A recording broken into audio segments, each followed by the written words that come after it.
We are almost at the end of the FIFA World Cup 2026.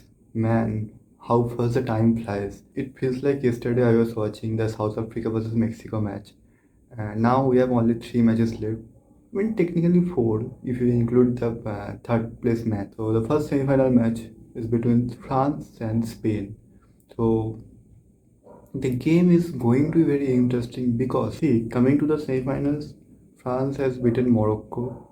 Like looking at the France's campaign, overall this team really didn't struggle any of their opponents.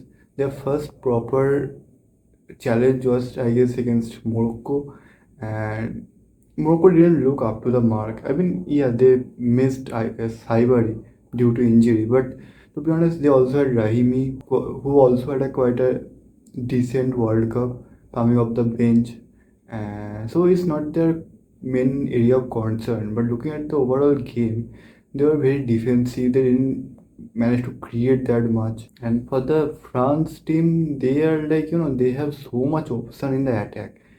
Like they didn't play Barcola in this game. They started Desiree Doué, who had an excellent game. Like I mean, if you start Barcola, he is fast, he is quick, he plays well, he scored twice in this World Cup. Then if you play Desiree Doué, he also had a great over. He is also playing. He is quite good with ball in his feet. He is quite good at dribbling, and I have not really much to say about this France attack. Like we all know, and there is Cherky too, who is rotting in the bench. So like they have so much option. But the area I am slightly concerned about France is the defending. I mean, yes, like Upamecano having a great World Cup, but I think the main area of concern is going to be Digne or Kunde. Maybe like it's a slight concern because Spain had Spain has excellent wingers. Like I mean, Nico Williams is currently injured, but his replacement Alex Bena is also having a great World Cup. And if he combines his Cucurella for the left flank, it could be a problem for Kunde. And for the right side, obviously, Digne has to face Lamine Yamal. And to be honest, many people gonna say that Lamine Yamal is not having his best performance in this World Cup. But if you see the games, when he plays, Spain's attack looks more threatening. He might not score that much. He is not probably. I mean, he had two back-to-back man of the match, but still, like when he plays, Spain looks more threatening. And also, like Michael Merino off the bench, he's been excellent. Like he scored back-to-back winners against Portugal and also Belgium. He also scored a winner in the Euros final. So I mean, looking at this team, and Spain has depth in their midfield too. Like they didn't start PSG. Like against Belgium, they were more attacking, so they didn't start PSG. If they need to control the midfield, they will start PSG. If they need to be more direct, so they started Fabian Ruiz, who also scored too. France versus Spain is like the European classic they faced last year in Nissan League semi-final. What an excellent game that was! Ended in a 5-4, like 9 goals in 90 minutes. And that in that game, Lamine Yamal scored twice. Mbappe also scored. And if you see the team of France and compare it to the current team, there is not much difference. It's quite a similar team they had. Spain managed to beat that team, and since that Spain squad has improved, like defensively, if we speak, like Laporta and Kouassi, this duo is excellent throughout the World Cup. They only scored a single goal in this campaign. Till now, France might be looking very solid and threatening, but I think Spain can cause an tough challenge against this. I mean, Spain can play all type of football. Like they can sit back, like they did against Portugal. That game was very boring, to be honest. Then against Belgium, they switched up. They were playing more threatening, very attacking, direct football. So and previously if we looking like in the last two game, like, and also Spain also beat France in Euros 2 in 2024. So in last two meetings Spain has beaten France twice, and that can be interesting because Lamine Yamal scored in that game too. So like he said in the interview, and kind of makes sense. And he genuinely hates Mbappe. And he scored twice in those games, and he scored three times in the previous two meetings. So he will be the one to look up to. I don't know, maybe Hernandez can start. Maybe if we need more defensive solidity. But and about their midfield, I don't know if Chouameni will be fit enough to start. Not really sure. Otherwise, Kone and Rabiot, these two is kind of working like they played twice in their last two matches. And on the other hand, we got Argentina versus England. And what a run England is having this time.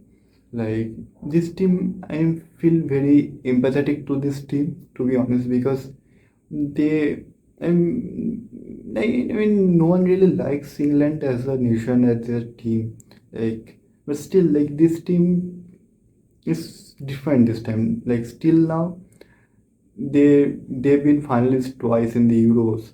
They got knocked out in a quarter final last time, and this time they managed to come to semi-finals. All thanks to Jude Bellingham, by the way. I'm not denying Harry Kane's performance, but Jude Bellingham, he showed up big time. In quarterfinals in round of 16, he scored 4 goals in last two matches. So that's a different type of performance and World Cup he is having. And he already ended the best midfielder debate like Pedri or Vitina. No one comes close. And you might argue he plays an attacking midfielder. You also got Jamal Musiala, Florian Wirtz. What they are doing? Nothing. I think till now England's main problem was relying on Harry Kane.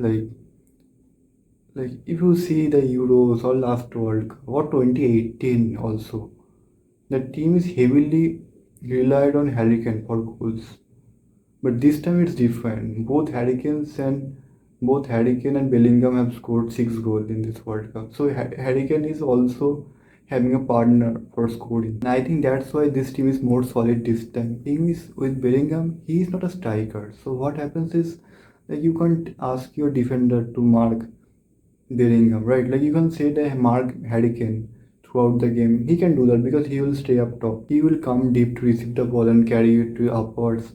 And so you can't really ask anyone to mark him. And with him, he not really stays in the box. He just arrives late for the perfect moment. And always he's very intelligent. Like always open for the second ball. If you see the second goal against Norway, he was ready. Like the moment the ball came for a rebound, he scored. And this used to be a case way too many times in Real Madrid in 2022 seasons ago, like in his first season. Yeah. So that is the case with England this time. The attack looks quite good. And props to Gordon. He is having a great World Cup. He is putting effort, like tracking back and also giving crosses. He had many assists this time. And defensively speaking, like there were few scenarios like Stone has a missed pass, could have been a score for Haaland. I mean, Stone has a missed pass. There's sometimes the defense look quite shaky, but they managed to keep Haaland this match. And looking at the Argentina's team, they are having a similar kind of a run like France. But to be honest, in knockout stages, they have been struggling in the 90 minutes. Like if you see the game against Cape Verde, Egypt, or Switzerland, in all three games, they couldn't win in the first 90 minutes. In Cape Verde and Switzerland game, they had to play the extra time, and in this Egypt game, they scored the winning goal in the added time. So if we see these small teams kind of managed to give a top battle to the Argentine squad. I think Argentina managed to win the extra time because this team might manage to keep them at the bay on the 90 minutes, but on the extra time, I think they can't match the intensity. Like if you see the Argentine squad, they become too intense and attacking on the extra time or added time, and that's how they score. That is it for this semi-final games. We are almost at the end, and after that, kind of gonna ruin my daily schedule of watching matches every day. Kind of have to cope up with that. Very excited for the semis. See what happens, and see you next time. Bye.